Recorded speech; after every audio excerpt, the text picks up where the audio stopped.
Hey, long time no see. This is the ConvoCourses podcast, and I'm going to be talking about some questions that I've gathered from the site, from YouTube. And first off, let me just say I haven't been doing my normal lives because I had to take a certification. I'm been working really hard on my regular job. Had to do taxes, just a whole bunch of stuff has happened. So that's why I've just kind of been having to reset here. But I got all the questions here, so I'm gonna go through these line by line. Let's start off with, actually there's two questions here that people ask me that I think that are kind of related. One was, how do you implement security controls? And the other one is, hi Bruce, can you explain the control families on your website? And if you explain how to use vulnerability management scan, who do we report it to? Okay, that's kind of a different thing. So I'm going to stick with security control families and security controls. And if I can, maybe I'll do something about vulnerability scans. Somebody asked me, how do you interpret security scans? And I would like to do one on that at some point. And then who do you report them to? I can kind of cover that one. But if you have any questions while I'm live here, I'm open to them. I can answer them live right now. And let's get into this. All right. I got some other questions too, and I'll get to those. All right. So let's start off with security control families. I want to bring up something for you guys to see. So let's just I'm just going to find a breakdown of NIST security controls. And what are security controls? Let's start off with that. Security controls are just features, security features that you put on servers, on workstations, on desktops. That's all it is. Security features on information systems. When we say information systems, all that means is anything. This is an information system. Anything that's a computer, like anything with a processor, with RAM. A cloud system that's not necessarily something you can hold in your hands is also an information system. So security controls are security features that you put onto information systems. And information system is a computer. And what are security features? I'll give you a specific example. It could be username and password is a security feature on your personal system. The little screen that pops up, this right here, this, if you can see my screen here, this thumbprint right here, that's a security feature. The fact that it just turned off, if I'm not using it, my phone automatically not turns off, but it goes to a screensaver. It can also be a security feature, because if the screen was on permanently, people would be able to see what's going on my system.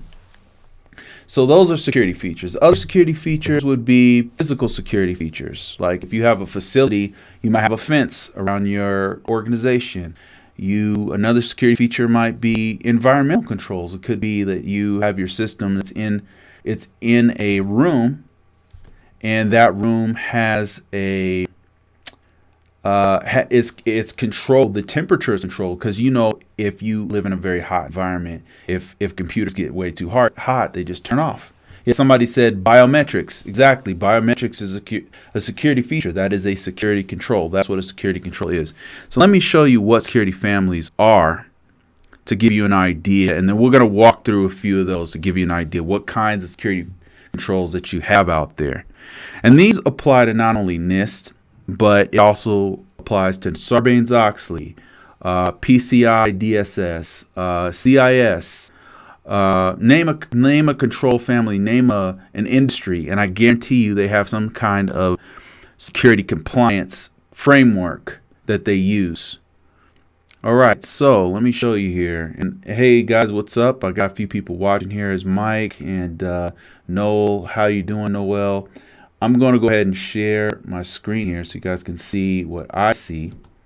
All right, so here is an example of security controls, and I got this off NIST.gov site. You can see, you could follow along with me if you wanted to. This is NIST security control families. And if you're in the banking industry, they'll have their own security controls. If you're in if you do oil rigs, they have a security control family, and those are related to energy protection of energy systems, protection of critical infrastructure systems. They have their own security features, security controls, and security families. Control families. You've got the healthcare industry. They have HIPAA. They have extra controls that you have to put on to protect people's healthcare information. You've got PCI DSS is protection of credit card industry. So whenever you go to the store, you swipe your card, that has some kind of security features on it, and it's controlled by something called PCI DSS. Well, hopefully it has some kind of control features on there. But what I want to say is that they all kind of line up. They're all very similar. They all have physical protection. They have technological protections. They have firewalls. They have privacy issues that they have to do. And that's what, each one has their own security families. What you're looking at here on the screen here over here is the NIST security controls. And NIST is done by the federal government, and in some cases the state government. So what I'm looking at, if you happen to be just listening to me, is AC. It's just a list of all the controls. You've got, starting with from the top in alphabetical order, it goes AC, which is access control. AU, which is audit and accountability. That's audit trails, logging, stuff like that. AT, which is awareness training. CM, which is configuration management training. CP, which is contingency planning. And IA, which is identification and authentication. Now, there's about 20 different control families here, and I want to cover a few of them to give you an idea of how diverse they are throughout all the security control families. All right, so I'm going to start with a very technical control family. I'm going to start off with, and what I'll do is I'll touch on it. I'll explain from a high level what kind of technical things you might see in it. And then I want to give you an idea of what it is, and I'm gonna cover about 3 that are completely different. Starting off with identification and authentication. So let's look into this one. This is dealing with username and password credentials. This is doing things like you might have multi-function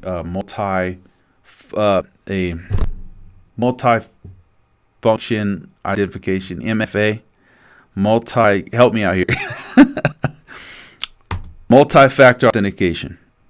That's like Mike just said, biometrics, as well as your username and password. Something you are, something you know, and something you use. Multi-factor authentication. So what we're looking at here is all of the things that go into identification and authentication controls. And let me choose one here. What they're saying is cryptographic module.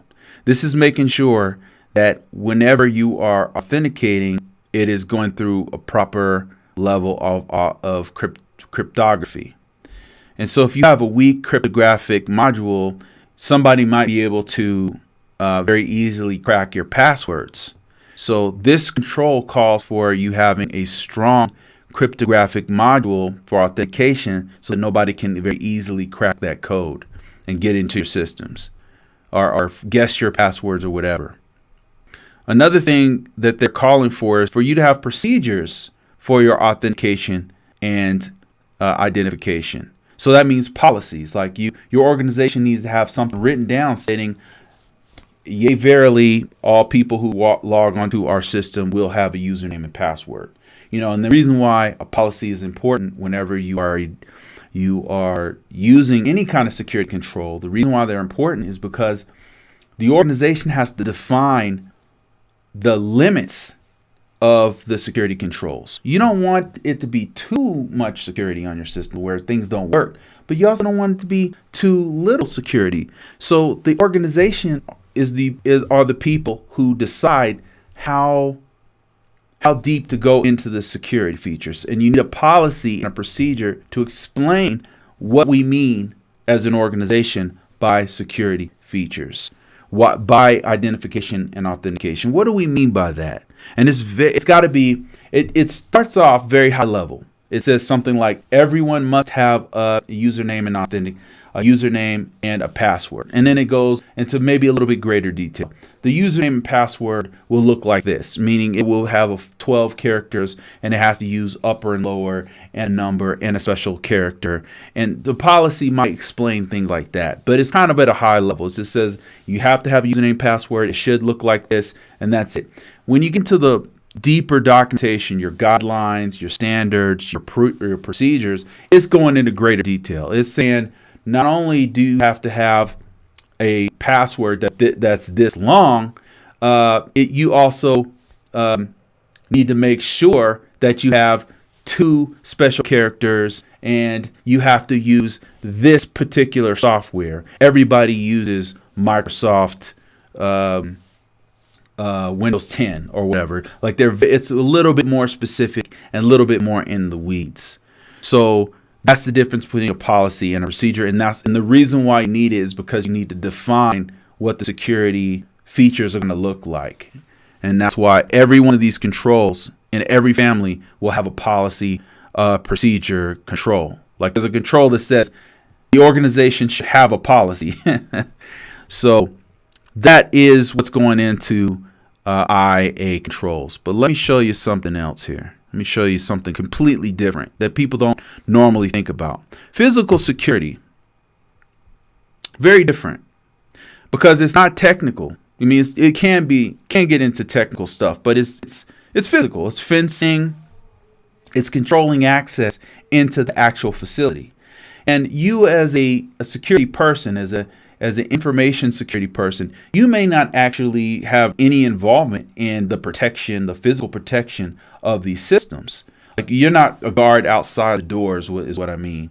But physical security is actually every person in the organization's responsibility, because if you have a badge, say you have a badge to get into the facility, it's on you to physically protect that badge and make sure it doesn't get in the wrong hands. If you're walking into the facility, you want to make sure that people that are not piggybacking on you and not using their card swipe to get inside. So physical security is actually everyone's responsibility, even though you're not in front of the door protecting. You're not an armed guard in front or whatever. But these security controls in this particular part of the family is physical security. And then let me just give you an example. Physical security monitoring, PE6. What does this talk about? And it explains to you what the organization should do to control entry and exit into their facilities. And in this one particular in the particular case of this one, PE6 is talking about monitoring physical access to the facility. That means a camera, closed circuit TV, watching entry and exit into monitoring somehow. It could be a camera. I've seen systems where there's a badging system that kind of logs who is coming in and what time and all that kind of stuff. That's also could be considered monitoring. You could have just a person just literally watching people going in and out of the building, or having a physical log where people write it down. Those are all valid things that your organization might want to do. And then it says review the physical access logs. That's part of the security controls. So we talked about the technical controls. We talked a little bit about the physical controls. And there are other controls that are physical as well. There's environmental control as well. But I want to show you a different one. I'm going to show you something that's not necessarily technical, not necessarily physical, configuration management, something that's more like a documentation type control. Oh, here's a really good one. Security control, security AT control goes into awareness and training. Now, this is very, very important. Very important. Because one of the weakest links in an organization are the people. And people oftentimes don't know basic security. Like they might get an email and the email looks normal to them, so they just go ahead and click a link. It takes them to a malware site that downloads some malware onto their system that takes over part of their infrastructure, right? That's why it's super important to teach your people in the organization. And so there's a control that literally says your organization should train people, should allow them to have basic awareness of security when they're logging, if they're a user on your network, if they have any kind of access at all on your systems, then they should have some kind of regular training. And if you don't do this, they're a liability on your network, because right now it's a free-for-all. Like, one of the main ways that people are getting in and out of systems, the main way that they're cracking and getting in there and doing and wreaking havoc, is that they're hacking the people, right? Because the technical controls are actually getting pretty good, but the people are a lot of times not very sophisticated. And it's because the organization doesn't have a very good training, doesn't have very good training within their organization. So people just don't know. So yeah, I just wanted to kind of give you an overall tour of what is a security control. What is a control family? What is a security control family? What kinds of things do you see in a security control family? You know, and if you want to go deeper into this, I've got courses where it literally interprets this stuff, because sometimes the wording on some of the controls is a little bit out there. You know, it just doesn't, the way that they word it sometimes is a little bit it doesn't make sense. But I've been doing this so long that I've got a really good understanding of what is going on. So what I did was I created a course where I walk you through how to interpret those security controls. And that one, if you are interested in that, then that's this one right here. Now, what I've been doing is I've been expanding this. It's already about 8 hours worth of content, and you can use it as like a reference, where if you were talking about, okay, what is an AC control? What is that? Like, what is an AU control? What kinds of things? I'm a security professional. I need to know how to interpret this and what kind of documentations that I need to do. How do I talk to the organization about this? That's kind of level of detail that I'm going into. And I plan on hitting many other controls per family in this. And that's why it's just so long. And I only have a few controls here. But if you come in early, you're getting a discount price on something that's going to probably be 14 hours long. It's going to be a lot of hours long, because it's just a lot that goes into this particular control group. And it's one of the biggest questions that I get from people is, how do I interpret this control, or how do I interpret that control? All right, let's move on. We talked about security controls, security control families, and I've got a few people watching me. Hey everybody, how are you? If you missed the earlier part of this video, I was explaining that I've been really busy lately, very busy. I took a certification. My workload increased at my job like double, which is crazy. And so I've been working extra hours with that. And then I had my taxes to do. So I just been really busy with all that stuff. So I apologize for not doing my normal podcasts and everything. But I've got a few people. So let me see who's on here. Got Mike. Got Jamani. I've got Tony Martins. How you doing, sir? I got SS. I've got okay, and I've got some other people watching. Okay, I've got some questions here. Let me see what I've got here. It says, hey Bruce, I purchased 2 courses from you already, ISO and remote. Got a question about RMF documents on step 5, SAP and SAR. Okay, not a problem. Once the ISO is done with the assessment, the security control assessor should do a SAP or SAR first. Okay, easy one. Okay, so, and then Tony actually says SAP is done before the assessment begins. This man knows what he's talking about. The SAR, which is a security assessment report, is done after the assessment is completed. The SAR, the security assessment report, contains the findings of the assessment. That's it. This man knows what he's talking about. So yeah, just to kind of piggyback on what Tony said, the first thing you do is the SAP, which is a security assessment plan. Makes sense, right? You got to have a plan that's broken down before you actually implement the actual security control assessment. So the plan it just consists of the who, what, when, where, and why of the actual assessment that you're going to do. What does that mean? Who is going to be conducting it? What organization? What time are they going to be conducting it? What are they going to cover? What's the scope of the actual assessment? And then maybe why the assessment is. The why could be, we do this annually. This is an annual assessment that we do. Or it could maybe the frequency is semi-annually. This is part of the IG semi-annual inspection for the federal government, right? That's the why, the what and the why. What are we covering is the scope of that. And that, all that stuff goes into the SAR, right? And the format of that documentation, it could vary. I mean, it could look like the organization who's going to do the assessment, or it can look like the organization that you're going to scan. You could use their SAR, their SAP security assessment plan. I've had it to where one of the organizations that I worked for, what we did was we had this database where we would put, it was a GRC system, which means a governance, risk, and compliance system. And Archer is a good example of what we weren't using Archer at the time. We were using some kind of crazy Oracle kludge that they kind of threw together. But Archer is a good example of what we had. So it's a database where we put all our controls, and it has a system description. Basically, it has an entire security assessment pack, an entire security plan. It's all in this database. And we would just hit this button, and it would come out. It would print out a security assessment plan for us. It had the date. It had the scope.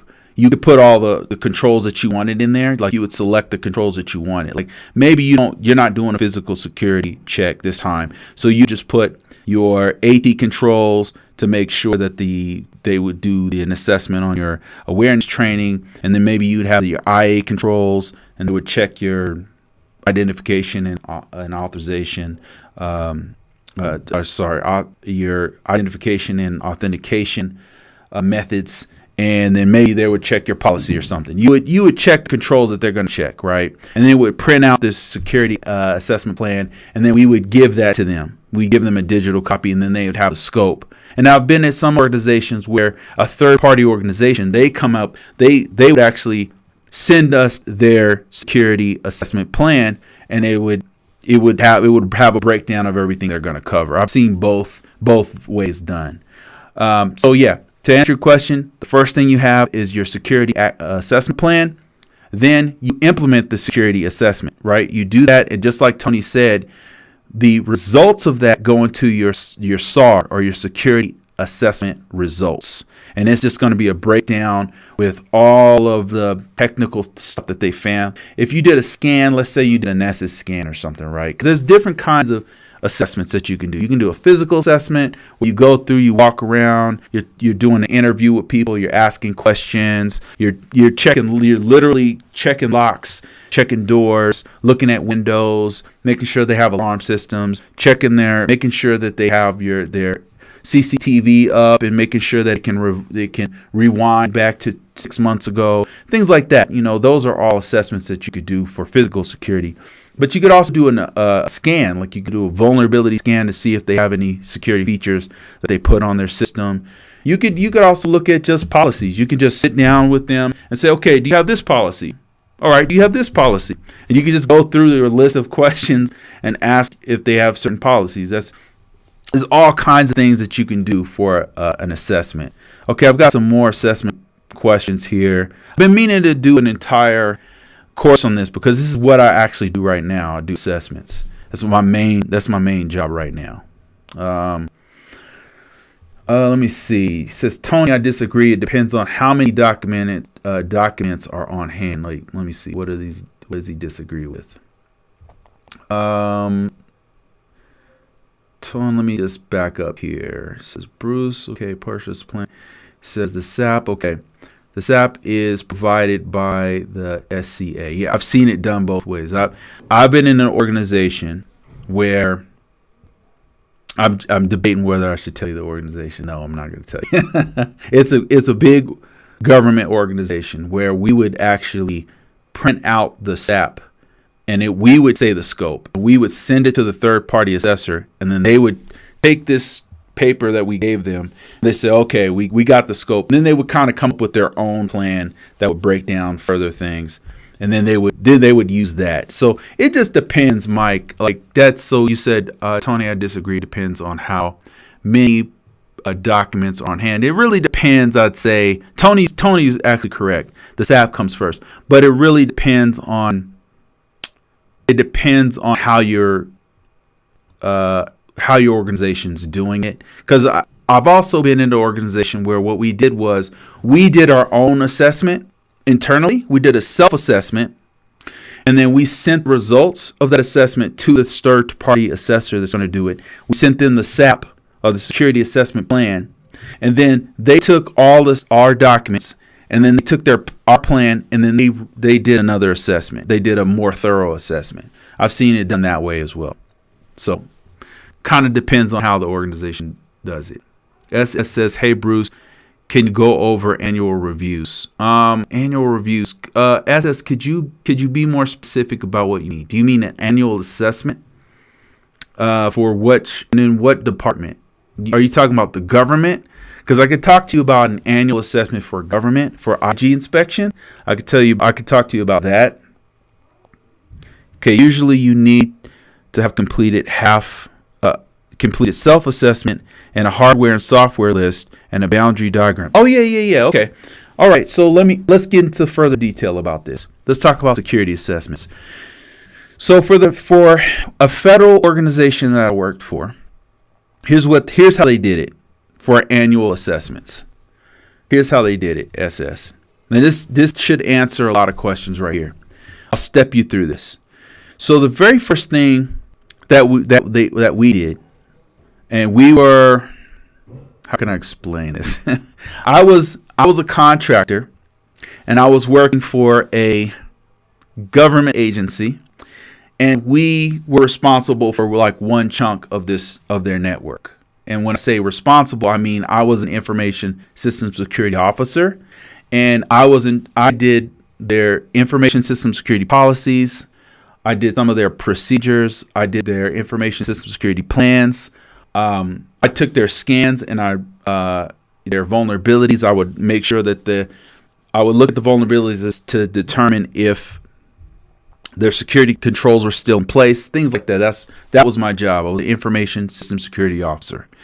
And I sat in meetings to see, okay, we've got this expansion of this new systems coming in. We're going to put it here. What security features do we need to have? I'd have to sit with the administrators, all that kind. That's the job I did. So annually we do these inspections, right? We had one from the Department of Homeland Security. We had one for the IG team of the Department of Homeland Security. There was a physical security one that was done like annually as well. That was done by the base. And then we had, every now and then we'd have one about our policy. That was internal. The policy one was internal. The annual one was very comprehensive. It covered physical security. It covered technical security. That means they did scans. They did an internal scan and an external scan. They also did interviews. They would come in and sit down with us and say, hey, what policy you have here? What policy? It was very comprehensive. Essentially, it covered almost every security control, almost every group of security control that they would do.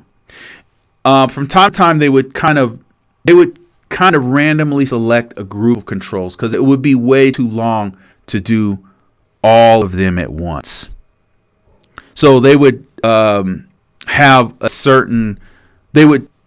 choose a certain scope of controls, and we would agree with that scope of controls, if that makes any sense. And the first thing that we would have to provide is a SAP is one of the things we had to do, which was a security assessment plan, right? That plan would be the who, what, when, where, and why, what's going to happen, and the scope, the security controls, how many they're to cover, all that kind of stuff. They would also want a current copy of our system security plan. They would want diagrams. They would want this. And by the way, the system security plan was very comprehensive. It covered it had all kinds of documentation in it. It had all our security features in it. It had when's the last time we did a self-assessment. It had all kinds of stuff. They asked for a hardware list, a software list. They asked for access to all of our policies. We had to give them access to our organization. They have because they're going to come in and stuff, right? So they come in. Now before we allowed them to see a firewall, the firewall configs. That was another thing that they wanted. But so it was very comprehensive. That's what I want to emphasize. The one thing that besides being very comprehensive is that before they came on board, before they came to do the actual assessment, did their scans and everything, we would actually do our own self-assessment because we knew we were on the hook to do a lot and that we didn't want a bad score. So we would take it upon ourselves to do a very thorough self-assessment first, because we want to make sure that we don't get hit by any gotchas. And if there's anything that we couldn't do that we knew we were supposed to do, say it was TLS or something, right? We are on TLS 1.0. We want to know that we have things like that out there, and we would do like what is called plan of action and milestone. But that's another thing we would give them. We would give them our plan of action milestones. So they'd have this comprehensive library of all of our documents.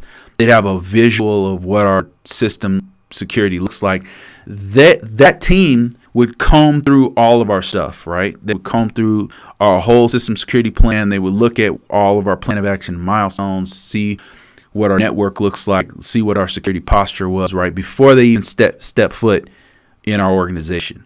Once they were done, they would show up, and we were as prepared as we could be, right? And then they would run their scans. They would be interviewing people. There'd be all kinds of stuff. And during this process, we would be like, man, I can't believe they found this. Dang, we didn't even know that this was happening over here. They found this other thing. Sometimes we dispute it. We'd be like, well, yeah, this browser is say an end of life browser, but this system's not connected to any networks, So yeah, we'll fix it, but it doesn't have any exposure to the internet. So it's tucked in this corner. So we would go back and forth with them, and then once they were done with their scans, they would give us a preliminary SAR. Like they would give us a security assessment results, and they'd say, "Hey, do you agree with this?"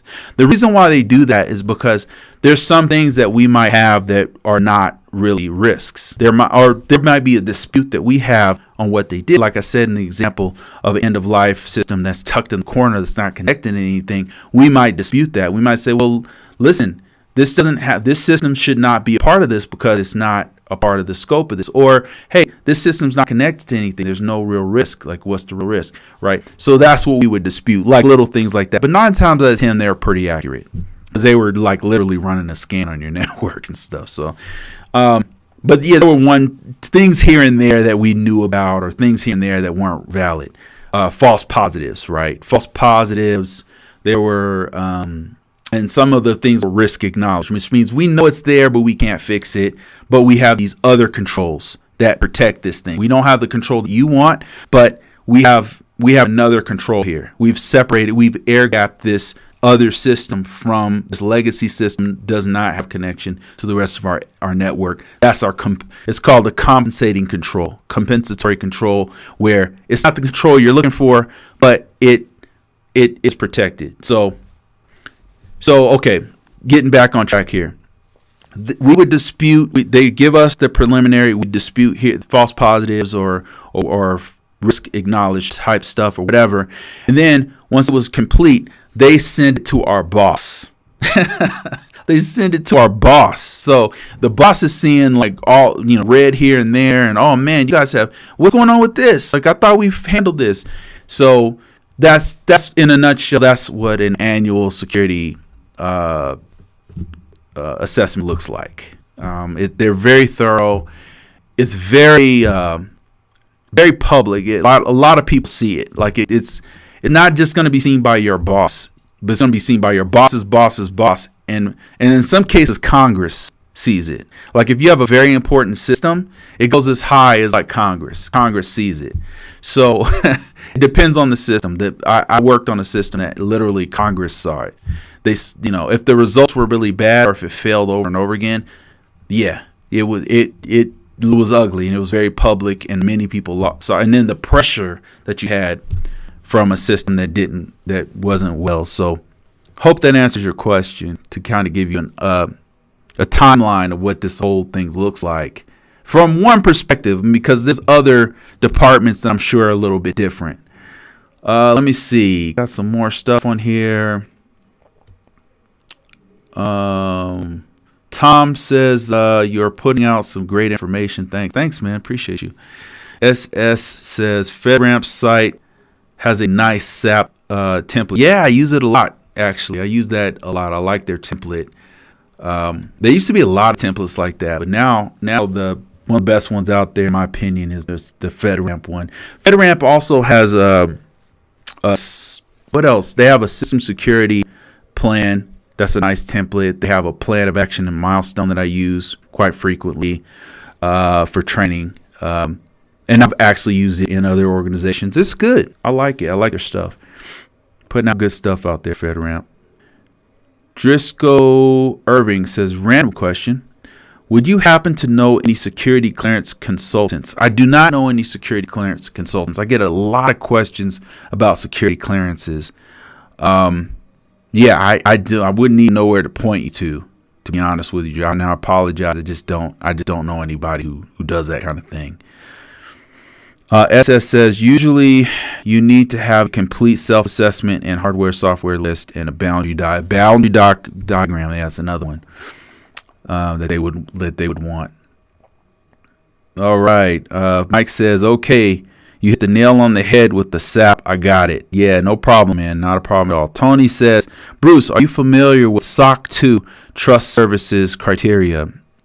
It sounds familiar. I could not spout it off the top of my head. It sounds so familiar. I bet if I seen more of it, I might know it, but off the top of my head. And you say, now in the commercial space, and this company uses ISO 27001 framework. I've been charged with leading the SOC 2 audit, and I'm terrified. Man, another friend of mine recently got a job doing SOC 2 as well. Nah, man, just bring to the table. Here's what I do. Tony, here's what I do. When I get in charge of some newfangled area of security, I think a lot of times all of us are kind of going in the same direction, learning this stuff. Like, I normally prepare myself first of all. If I didn't know something, if there's SOC 2, let's say that I got in charge of SOC 2, right? And I don't know SOC 2 off the top of my head. I can't teach it like I do risk management framework. I just don't know. I would crack open the books, go online, watch YouTube videos about SOC 2, and everything I get my hands on, I'm going to research it until I can teach it. And I'll take notes that I can understand for myself, and I study my notes. That's my study method. Once I have a good understanding, once I could teach it to a layman, you know what I mean? Like use normal terms, I know it. When I can go in an elevator and meet some strangers and then explain to them in 5 minutes what it's all about, I know I understand this thing without using a bunch of technical jargon and explain it in a way that they understand it, right, in plain English. That's what first thing I do is research it. I remember I was doing, what was it called? I was in a SOC in the Middle East, and I got put in charge of a SIEM. And I wasn't in charge of it, but I got put on this team with the SIEM, with doing the SIEM. And I didn't know anything about the SIEM. I'd never even messed with a SIEM before. By the end of this thing, like after about 8 months, I had to take this thing apart, put it back together for a very, very large organization. I started just 1 foot at a time. Like I just took 1 step at a time. I took 1 step at a time and got through it. I read as much as I could. I took notes. I studied my ass off. And then I just started practicing, putting it together, tearing it down, putting it together, tearing it down. I learned as much as I could. I put it together, tear apart, ask questions we had like a what do you call it? A pro services guy there, who was like a subject matter expert on that theme. And I would ask him questions whenever I had it. He helped me to build it, tear it down and stuff. But in 8 months, man, I really knew the system. And it's just because I took the time to actually study it for myself and just take that time to study it for yourself. And then after that, it's just a matter of if you're leading a team, lead with respect. You know what I mean? Like, that's my whole thing is the golden rule. Do unto others as you would want them to do unto you. Respect. Respect can get you through almost a high level of respect and professional grace will get you through almost any kind of leadership role. Like, do unto others as you would want them to do unto you. If you were the follower of this leader, how would you want them to treat you, kind of thing, So that's what I would recommend. But no, I do not know SOC off the top of my head. I wouldn't even know where to point you in the right direction for that. I do assessments right now. I'm doing assessments like crazy. That's my whole job right now. So I would like to eventually do a course on assessments, how to do them, how to set up SAP, how to interpret stuff, what questions to ask, methods of finding out whether a control is effective or not, things like that. I've got to get off of this real soon, so let me see if I can find another question here. Oh, here's a good one. This is another security clearance question. They said, Bruce, can I get into an altercation, a physical scuffle, a fight, and get a security clearance revoked? Get my security clearance revoked. Okay. So this is a crazy question. I get so many security clearance questions. If you get into a fight, will you get your security clearance revoked? And that's a tricky question. And I would say it depends on the fight. Did you go to jail? I'd have a lot of questions about that. But ultimately, I'll say no. And here's why. Because when you get a security clearance, they're doing their inspection on you that one time. They're doing an inspection on you that one time, right? And so they're looking for, are you trustworthy? If you went to jail or if you got detained by the police, is it on the record? And then, did you rob a bank? I mean, what did you do? You know what I mean? Like, what it doesn't, because you went to jail or if you got arrested or whatever, it doesn't preclude you. It doesn't exclude you from getting a clearance necessarily. It depends on what you did, of course. I mean, if you were tied to, say, storming the Capitol of a government, probably not. Probably you're not going to get a clearance. If you got in a fight at the steps of the Capitol while it was being raided, probably they're going to ask, what the hell are you doing there? What, you know what I'm saying? It really depends on the situation. Probably the thing you're probably going to have to worry about is the company going to fire you? Because if they don't want to deal with a knucklehead that's out there getting in fights, you know what I mean? Like, if you don't have your stuff together, you're out here fighting with people, like, the company's going to be like, who is this guy? Like, who is this guy? But yeah, I would say probably not. I mean, it depends on the fight. It depends on what happened with it. I mean, things that can get you your certification, your security clearance revoked will be things like an insurrection on government. Yeah, that would probably do it. Involvement with a terrorist organization. Probably. If you have a lot of debt, like if you owe another country some debt, probably going to get revoked, or at very least they're going to ask you some questions. If you get involved with certain people who have links or ties to terrorist organizations, domestic or international. Probably you can get it revoked for that. Crazy story. I was out in the Middle East, and I cannot tell a lot of this story, but I was in the Middle East, and this one guy was literally taking secret clearance information and sending it to himself, making copies of it, putting it on the unclassified copier, and then making himself a digital copy and then sending it to some organization, right? Little did he know the government spies on everyone. I don't know if you're in a government organization, they can see every keystroke. I mean, I'm just telling you, don't do it. So yeah. So he was sending classified information, not knowing that the NSA is watching everything he's doing, and he was sending it to an organ. I'm not going to say who it was, but it was a terrorist organization. That's all I'll say. And he got caught, and next thing you know, like, the cops walked him out of there. So yeah, I mean, don't be involved with terrorist organizations. Somebody said if you're a part of Antifa, you will not get a security clearance. I was thinking more of like the Proud Boys or something like that.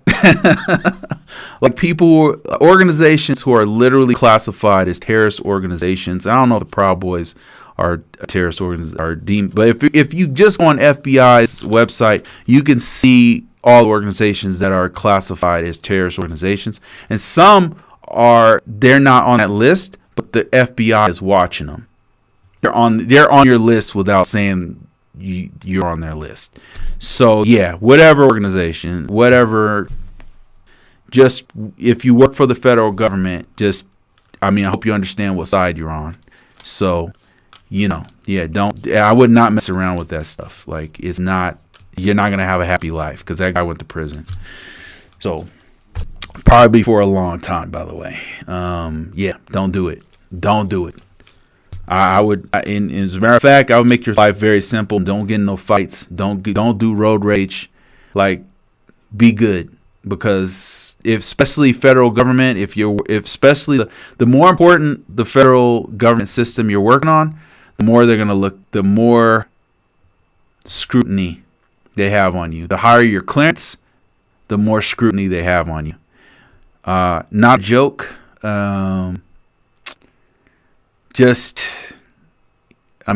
mindful of that. I don't know what's going on in people's heads when they think they could just do anything and they work for the CIA or the NSA or something. You know what I mean? And they have this high clearance and they think they could just do anything, right? You're being watched. I'm just telling you,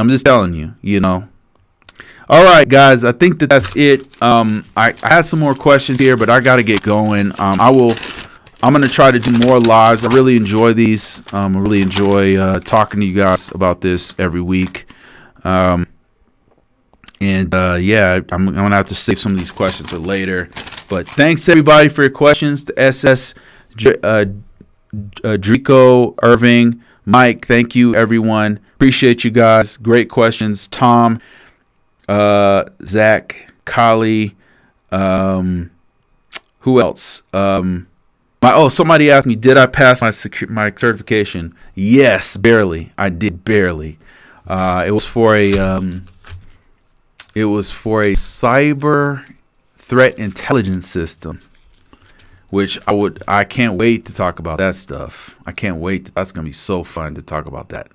But I got to get enough information to actually start talking about it and get enough time to actually write something down on everything I learned so far. Fun stuff, really fun stuff. I'm just going into this whole other territory that I would love to talk about at some point in the future. But all right, guys, that's it. I will see you guys next week, hopefully. And don't get into any physical scuffles. Don't